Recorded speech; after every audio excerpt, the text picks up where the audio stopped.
What made you decide to coach here at the University of Buffalo? I came to UB because it was a great opportunity for me, both personally and especially professionally. It was a young team on the rise. I felt like it was a program that was just going to get better and better. Academically, the university is a great university, and can't imagine why anybody wouldn't want to be here. So it was a great opportunity. I've always wanted to coach. I was coaching at a different school in Pennsylvania, and when the job opened, I jumped all over it, and I got up here as soon as possible. Okay. As being a coach and considered to everybody on the team that's underneath you as a leader to them, how do you perceive your role as a leader to them? Like, how do you look at it?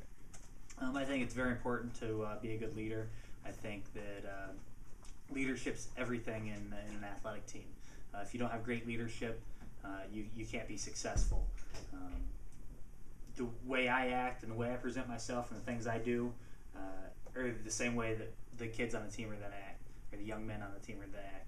If I'm a thug and I'm out, joking around and not being serious, and I don't take my job seriously, they're going to do the same thing, and we're not going to get results academically, athletically, socially, the way that we should. So I feel like it all starts with the coaches setting the right kind of examples, being good leaders, being good role models, and kind of paving the way for the others to follow. And then not only them following, but we have to build them into following. We have to build them up. Not everybody comes in as a great leader.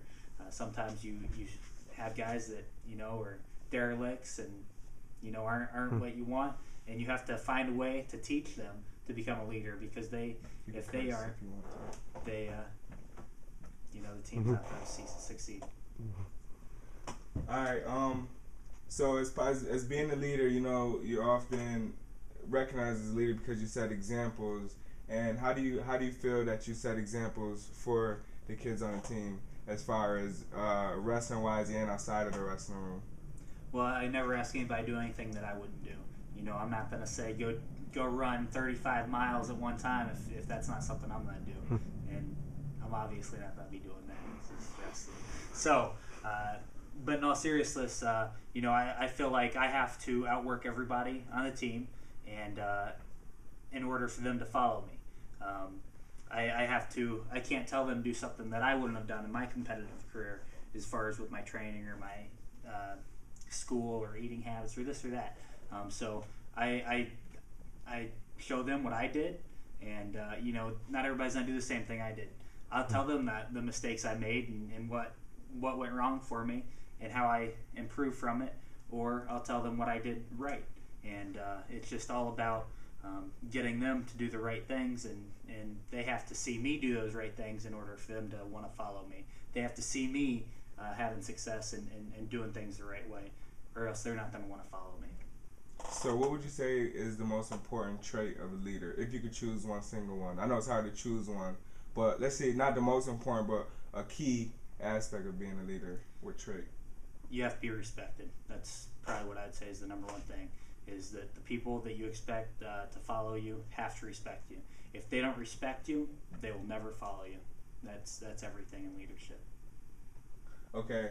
How do you think your communication practices, like the way you communicate with the kids on the team, play a role on other members? Like, since you're considered as a leader, how do you think you interacting with the team helps the captains interact with the team?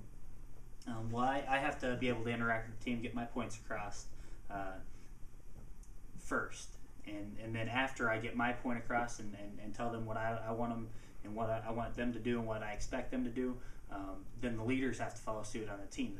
The captains on the team, the upperclassmen on the team, upperclassmen on the team have to follow suit. So it's not just me. It can't just be one guy all the time. It has to be a group. It starts with me as the coach.